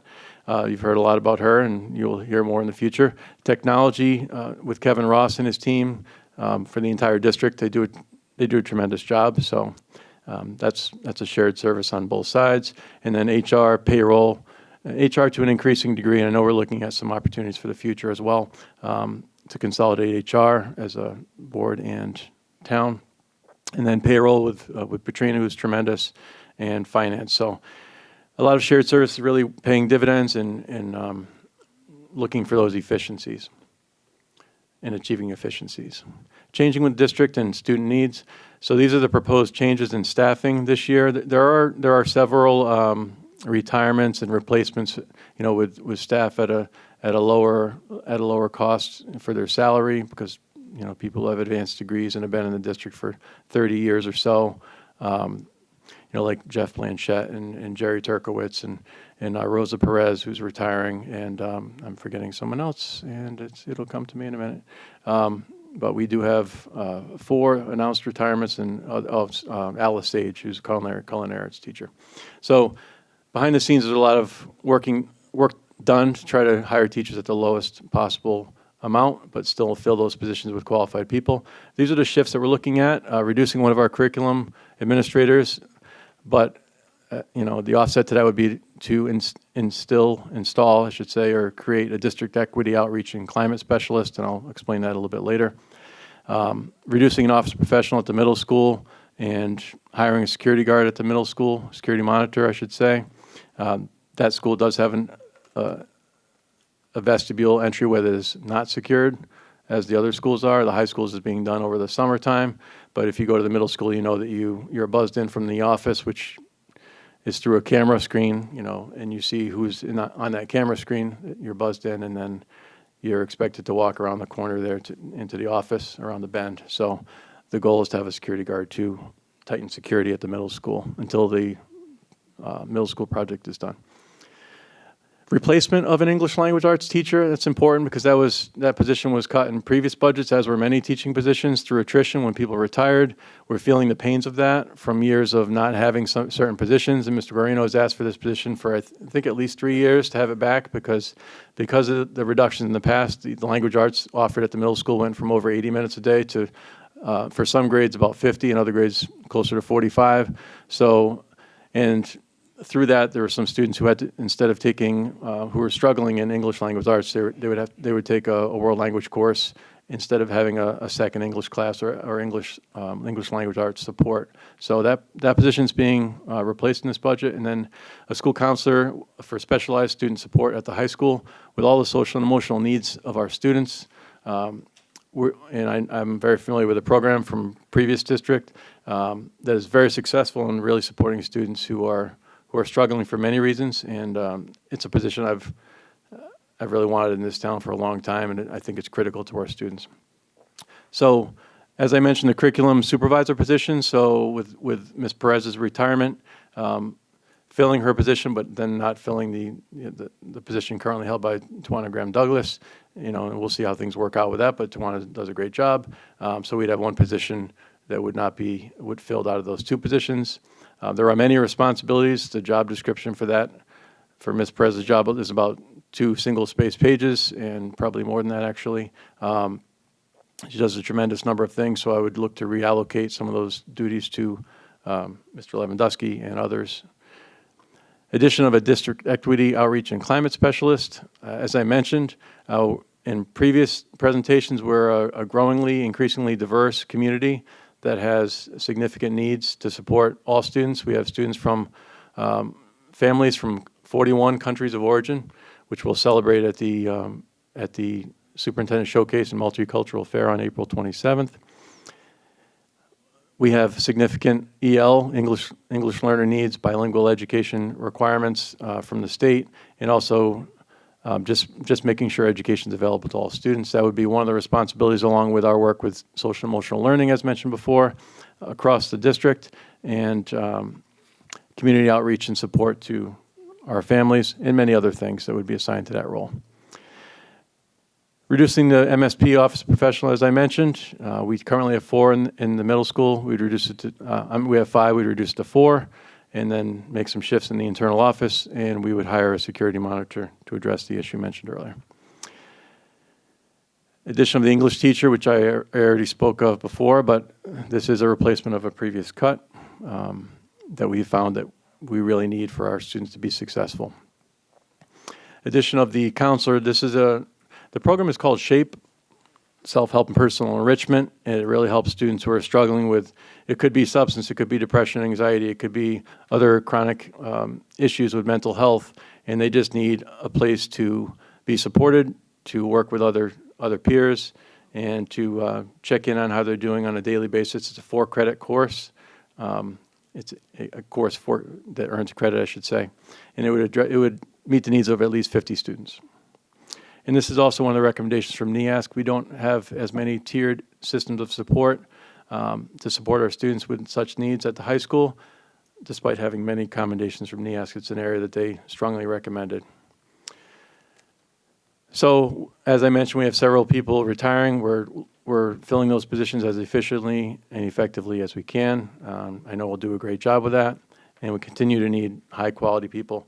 I'm not going to go through all of the details in these slides because there's a lot. Sam helped me put them together, so that's why there's so many words there. But so these are things that were either positions that were asked for in the budget by our principals or instructional leaders or supplies or supports, or some of the things that could potentially come in at a higher expense than we are budgeting for, but we're hoping for favorable circumstances. So with every budget, there are risks. There are quite a few in this budget. I did not want to come in with a high number. I wanted to come in where we needed and not higher, not lower. So I know this budget represents that, but so I won't go through all of them, but instructional leader requests a variety of those. Our new math program is an expensive program. We're phasing it in with not paying for it all up front, which would be a tremendous cost. MSP, there were 2 additional staff members requested by Mr. Guarino. We said no to those. Educational technology, we were going to have a teacher to support all the educational technology. Instead, we're using a small offset or a small part of the money from the technology support to provide for like a stipend for one of our teachers who's very strong with technology. Special ed costs, we're taking some risks there, hoping we can retain students instead of outplacement to offset some of the costs of the staffing. Additional custodians were requested that were not filled in this budget. Business software, medical leave expenses, we're on the very conservative side as far as covering all those needs. Elementary homeschool liaison was requested because of significant need with that. The EL coordinator would take care of that need. Curriculum replacement, tutor or special education teacher had been requested. That was not put into the budget. Technology staff. One of our board members asked about the impact of minimum wage impact, the increase over the years, so it's something we have to be mindful of. At this time, we're okay, but in the future, we'll have to consider it. And then the daily sub rate for FMLA leave, medical leave, many reasons. We have a lot of subs that come to our district, and we're budgeting on the lean side there. So hoping everything comes in favorable, but we believe the numbers in this budget will support what we need. Really quick on capital and renovation, because I know I'm never short of words or slides. This just shows the capital plan. You're going to see a lot more about that, but we are looking for a total of, this is what was approved by the Board of Education back in December, a total of $682,400 for all the technology and facilities needs that we have for this coming year. We'll get more detail in the future. This is the itemized list. If you'll have it in your paperwork, but you've seen it before, and you'll see it again in more detail. And just on here, the Renovate Like New project at $35 million at the bottom of this slide. It's the highlighted yellow. It's really small. I know you probably can't see it from there. But Mr. Lee and I have had 3 meetings with different groups, including the state, Bob Selmer from the state, and Michelle Dixon and staff, looking at the preliminary process for putting in a Renovate Like New project for the middle school. So we've held off on a lot of the repairs that need to be done at the middle school, holding off until that renovation project. So this just gives you a breakdown of the the Renovate Like New estimated timeline, and that may be adjusted, and it probably will be adjusted based on what we get back from the state. We have our open house for the Wheeler renovation project, which was, as Mr. Lee mentioned, it was a really well-run project, came out beautiful. We're having an open house on Wednesday night at 6 o'clock. We look forward to having our students show everyone around. We'll have some keynote speakers at 6:30 for about a half an hour, some really quick speakers, and then just enjoying the building with refreshments. Everyone's invited. It was a great team approach with ONG, and all the staff and the building committee did a tremendous job. So I'll go through this really quickly because you've seen this before, but I'm really proud of our vision and action and some of the things we're accomplishing through the budgeted dollars that we've used in the past and what we're looking to do in the future to continue that. That's our vision document, as you know.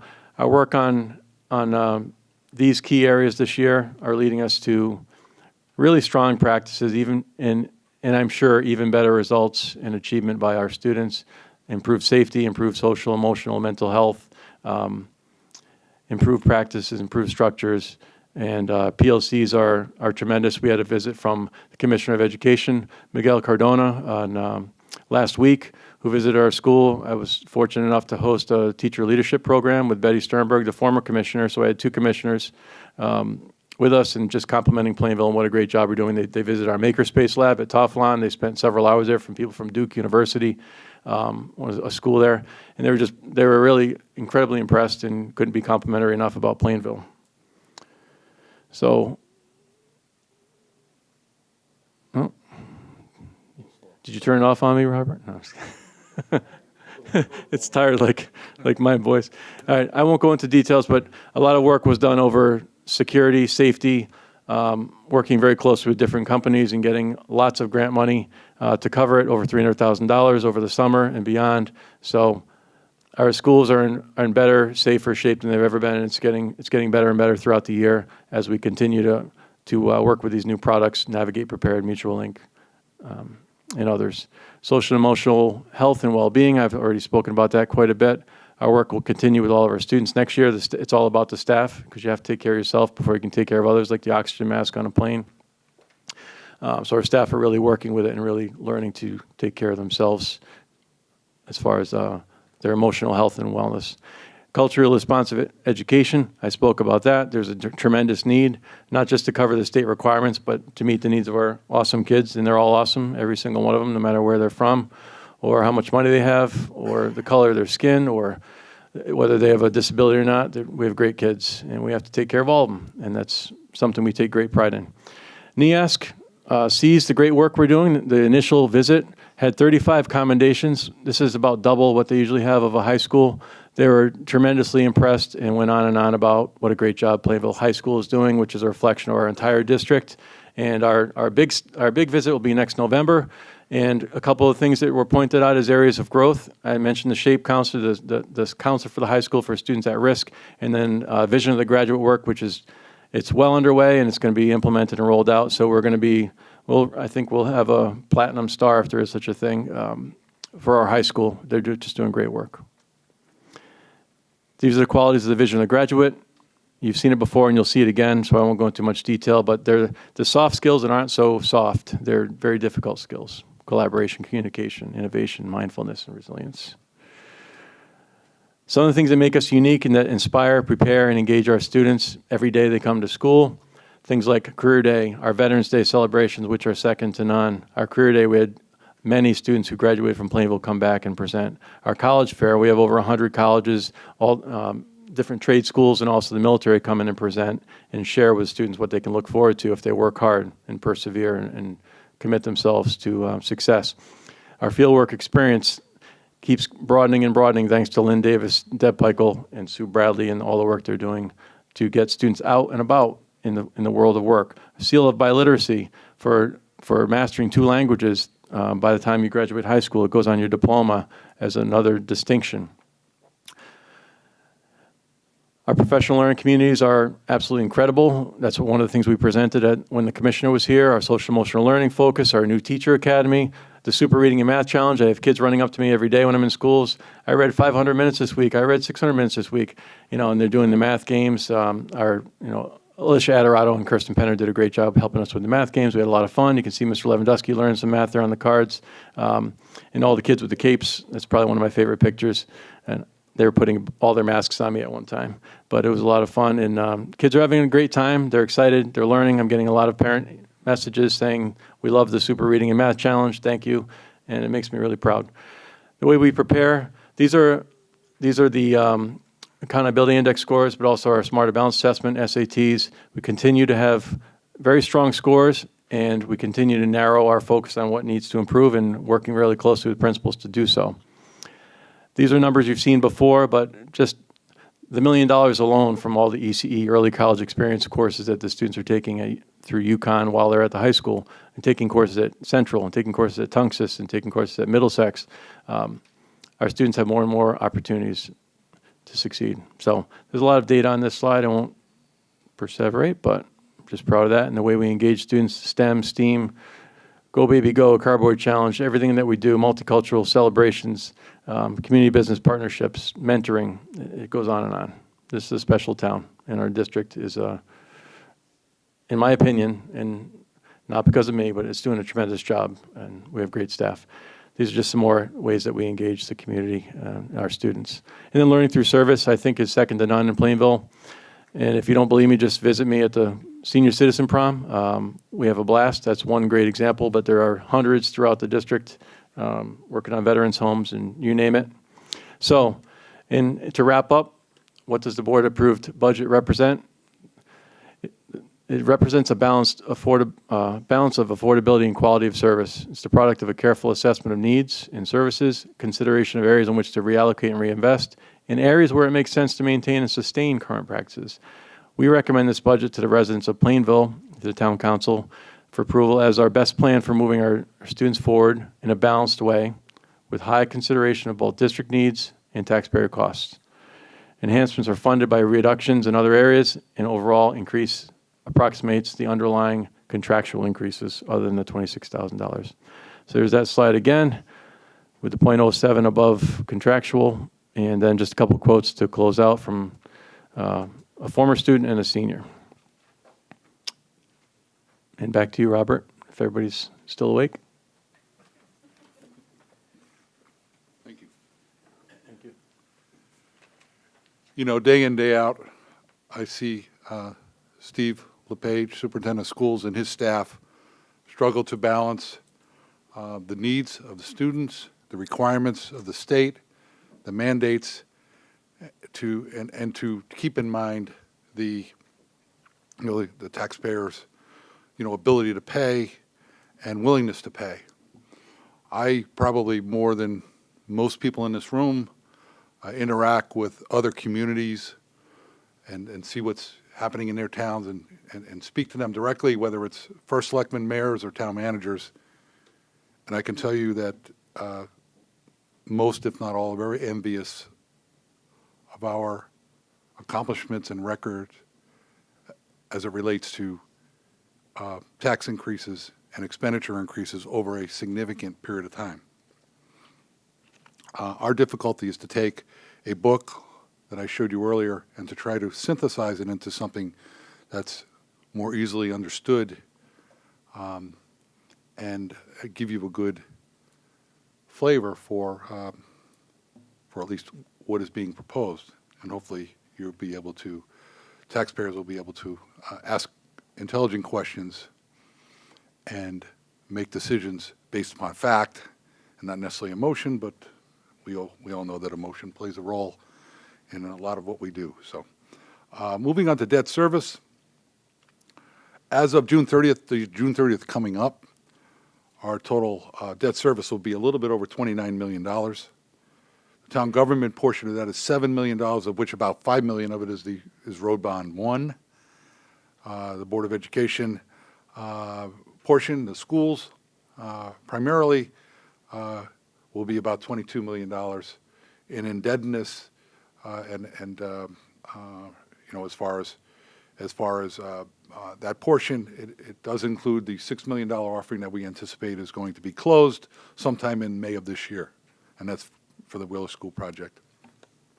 Our debt payments for fiscal year 21 is budgeted for $4.43 million. Town government share is $947,000. Board of Education about $3.5 million. And we're proposing that the debt management contribution to offset the debt payments would be somewhere around $30,000 because the town council had, again, as we mentioned earlier in the presentation, had set a goal of not going above $4.4 million, and we've held that line item for probably about 5 years now. Our capital improvement plan, and this includes the Board of Education, proposing a budget of about $1.9 million, which has three major sources of revenue that I'm proposing. One is the general fund of $800,000, which has been an amount that was reduced several years ago, but that's the amount that comes directly from the general fund. I'm proposing to use, to the town council, to use approximately $886,000 from the unassigned fund balance to support the capital improvement budget, which is, basically balancing what is considered a one-time revenue against the one-time expenditures to try to catch up on some of our capital items, and to use $200,000 from our debt management fund, primarily to mirror a new proposal, which is to begin to improve some of our sidewalk program, at least to begin to do that. And so using $200,000 from the debt management, in my opinion, and my recommendation is that it's appropriate to avoid using, at least in the short term, a large perhaps bond issue to take care of, perhaps our comprehensive needs, to begin to at least put a plan together, let the taxpayers see some of the results of that plan, and then perhaps consider some of the larger appropriations down the line. But this is just a starting point, something that's been neglected for many years due to budgetary considerations. But I think the time is getting there where we need to address some of those deficiencies. The capital improvement recommendation includes 44 total projects, 32 on the town side, 12 from the Board of Education side. Some of the major projects are listed from the highest one, which we just spoke about, the sidewalk and replacing at $200,000 to be completely offset by the debt management fund. We have the police radio system, which is an ongoing expense, but we have kept it in the capital improvement budget. Some IT replacements at the school level, police cruisers, computer equipment for the police, building a secure entrance, which was spoken about earlier at the high school, replaced a swimming pool heater, and have a dump truck replacement for the road crew. We have the 35 other projects listed, and they average about $25,000 a piece, and there's a complete list of that in your packages, and will be part of the online the online documentation as well, which will be available tomorrow morning. This is how our mill rate is calculated. I won't go through it to any great degree. I will point out that we have direct revenues to offset the gross expenditures. We do take into consideration. I am proposing as well the use of fund balance at $200,000. We have $300,000 in the current fiscal year. We do an adjustment on our taxes. We don't anticipate that on current taxes we're going to collect 100%. We have used 97.4% over the last bunch of years. So when you take that all into consideration, it sets a mill rate at 35.3 mils. The current mill rate is 34.62. So that's an increase of 0.68 mils, or 1.97% increase in taxes. A little bit about our mill rate history, for those who may have forgotten. Our average increase over the last 8 years, including what's proposed for fiscal year 21, average mill rate increase is 1.56%. It's an average each year mill increase over the last 8 years, including what's proposed for next year, of 1.56%. We show these next two slides fairly regularly. The impact to the average homeowner, according to the assessor, the average home value is approximately $196,000. For the average taxpayer, this budget would require an increase of about $94, 1.97%. For the condominium owner, the average increase would be about $65 a year at 1.97%. Again, putting in a little bit of perspective, Social Security increase for January 1st of 2020 was 1.6%. The average inflation rate, 2.5%. That's for the previous 12 months before January. And the source of that is listed below. Proposed expenditure increase is 2.16%, and the proposed mill rate increase is 1.97%. So you can do some comparisons against those benchmarks. I'd like to say in conclusion that this proposed budget is a blueprint for how the town will provide services to our citizens in the next fiscal year. The services are provided by dedicated town and school employees. These services include the education of our younger generation, which I think we all can consider, or most of us can consider, the next leaders of our community. It also provides public safety to our citizens through the police department, the volunteer fire department, and our emergency preparedness department. We also provide services to our senior citizens, including transportation opportunities. We develop and maintain our parks, and I think in many instances those are second to none. We provide a free public library services and a library that is up to date and has a lot of opportunities for people to access. We provide for trash and recycling collection. Not all towns do that. We fix our roads and plow the snow during the winter season. We provide animal control services. We provide building inspections and fire marshal services. We provide youth service counseling as well as social services for those in need.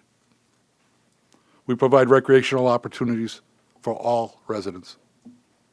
We provide for sewer disposal. We maintain our town and school buildings, and I'm very proud of the condition of our town and school buildings, as we all should be. We preserve our history and our vital records. We also plan for future development of our town. We provide health services, including inspections of our restaurants and food establishments. And yes, we do pick up our leaves in the fall each year. This is a long list of services, and in some instances are taken for granted. I believe and continue to maintain that the services provided by town and school employees are top-notch, and that our residents, as the saying goes, get a good bang for their buck. This budget is intended to maintain the current services provided to our taxpayers. And yes, all of these services come with a price tag. The proposed price tag for next year is $63.1 million. But these services also provide a quality of life that maintains our property values. And while it is true that taxes, especially property taxes, are relatively high in comparison to other areas of the United States, it is more a state policy issue and not the way that we do business in Plainville. Plainville has Plainville has been very efficient in how we have spent taxpayer dollars. As pointed out earlier in the presentation, and these are facts, over the last 10 years, the total town budget has had an average increase of 1.82%, and that includes the Board of Education. Additionally, in the last 4 years alone, the increase in the town budget has been less than the rate of inflation. And in fact, the increase in the mill rate has been, over the last 4 years, has been less than the rate of inflation. I am very proud of these accomplishments, and I am very proud of all the town and school employees who work diligently day in and day out for the residents of Plainville.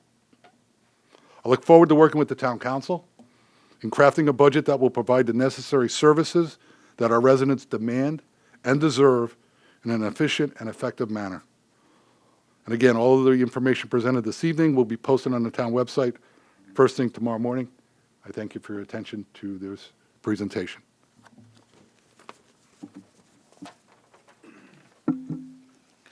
Okay, thank you, Robert. Thank you, Superintendent of Schools. A reminder, and it is up on the slide, the final slide, that this Thursday, March 5th at 7 p.m., we will be having a public hearing here in the Town Council chambers, wherein the public can come and offer their comments about this proposed financial plan for the next year. So please come by if you can do that. All right, so we do not have any other items on our agenda, so at this point, I will ask for a motion to adjourn. Madam Chair? Yes. Motion to adjourn. Second. All those in favor? Aye. Thank you very much.